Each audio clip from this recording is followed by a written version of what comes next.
I'm Griffin, the host of Past.Present.Future, and I'm thrilled to be back.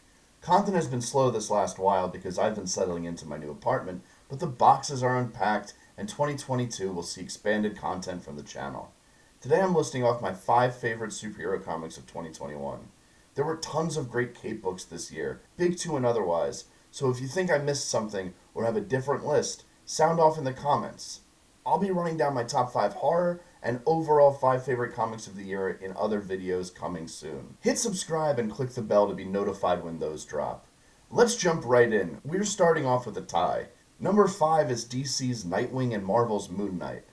Both are quality relaunches of fan favorites with stellar art and newly refined purpose. Taylor and Redondo have created a kinetic and exciting superhero book with a distinct palette and flair in Nightwing. Redondo's continuous layout in 87 is one of the most interesting experiments in Cape book layouts this year, and it's the culmination of thoughtful layouts throughout the run so far. Taylor, for his part, takes his favorite motifs and hones them. There's class struggle and a new pet dog, but Nightwing still feels fresh and full of promise. Taylor writes Grayson with the heart of the character on his sleeve. His optimism and approach to fixing Bloodhaven are what separate him from the other Batfam offshoots. On the other side, McKay and Cappuccio breathe life back into Moonlight with a striking visual style, new and engaging villains, and a take on Mark Spector that gives him a solid supporting cast and acknowledges past storylines without dwelling in convoluted continuity.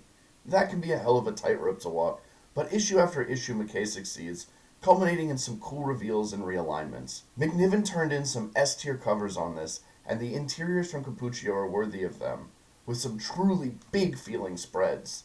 Both are fairly straight-ahead superhero fare and are easily accessible. Number 4 this year, one of the biggest surprises from the X line, it's Hellions. The premise, a team of D-list mutant antagonists plus fan favorites Psylocke and Havoc doing missions for Mr. Sinister. A whole team of mutants no one loved that, through character-driven comedy and cumulative emotional arcs, become a fan favorite Oddjob squad.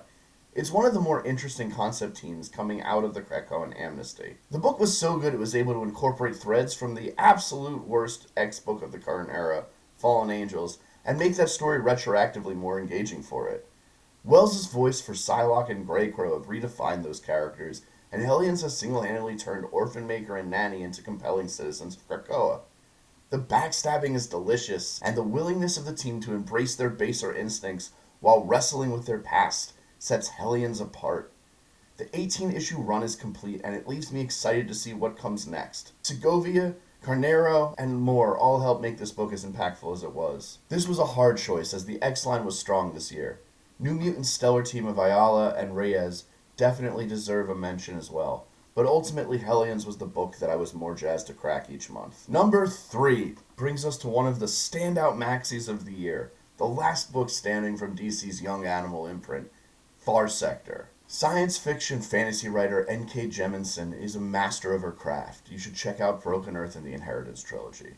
And the way her flair for complex power dynamics, character, and rich world building translated to comics and are matched by the incredible lines and color from Campbell is what elevate this mystery story from the far reaches of unknown space. This is a Green Lantern story set in a standalone continuity that interests an instant home run of a space cop, new on the job and out of her depth, but making it work as she investigates the first murder in the city enduring in 500 years. Moline is brought to life by Campbell, whose vision and creativity conjure a variety of wild new species and gives distinct visual identity to the city enduring, with all of its different airs and factions. Alien but not unnavigatable, we feel as far from home as Joe does. Far Sector was nominated for an Eisner this year, and it's every bit deserving of it. If you're a Green Lantern fan, you'll love this. If you are a sci-fi fan, you'll love this. If you've ever wanted to try a Green Lantern book but didn't know where to start here. Number 2, Eternals, from heavy-hitting creatives Gillen and Ribic, who did something I didn't think could be done. They made me care about a property I have openly mocked as purposeless and meandering. More, Gillen works meta-commentary about their legacy and lack of direction into his narrative, weaving one of the largest barriers of entry, their size and continuity, effortlessly into a fresh take on the characters that manages to not feel bloated or overwhelming, but absolutely builds on their history. Paradoxically, it's the most and least continuity driven book in Marvel's lineup. Eternals benefits from the classic Titanic feel of Ribick's art, feeling godly and grand. The clean and ascended Eternals and the twisted and monstrous deviants shine, equally impressive for the reasons they should be. I love the way the story is assembled, and its style and skill of execution are what make this a must-read. I've reached my favorite superhero book of the year, but before I talk about that, I need to shout out two honorable mentions. I am not caught up on Zdarsky's Daredevil, although what I have read has been nothing short of fantastic. I just didn't feel right including a book I'm almost the whole year behind on. And second, Home is a weighty and impactful conversation about the real-world American immigration system, an amnesty story complicated by emerging superpowers in young Juan. Both are highly recommended. Immortal Hulk might seem like a noticeable absence, but will feature in my top 5 horror books video. And now for my number 1 superhero book of the year, Radiant Black. The reductive take is that this is Invincible meets Power Rangers, an indie superhero book whose world expands rapidly after the origin is finished. Even that take makes it sound awesome, but it all comes down to execution, and Kyle Higgins executes perfectly here. The turns and world building are centered by flawed characters with believable and relatable arcs, and some of the most heartfelt depictions of depression and self-loathing I've read this year. The wilder it gets, the more these characters shine, with a specific sensibility and humor.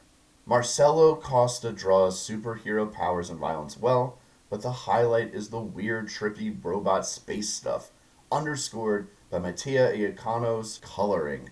They've done fun one-offs, including a blacklight edition of issue 10 and a mystery box, both serving to complement the story and themes rather than just being gimmicks. And that's the real star here. It's the way everything ties together and the feeling it pulls from you, as Radiant Black creates its mythology in real time. And create they are. There's a spin-off miniseries, a crossover event, and more planned for 2022. Alright, that's the list. As always, drop your thoughts in the comments. Let's talk about all the great superhero stories that came out this year, and here's the 2022.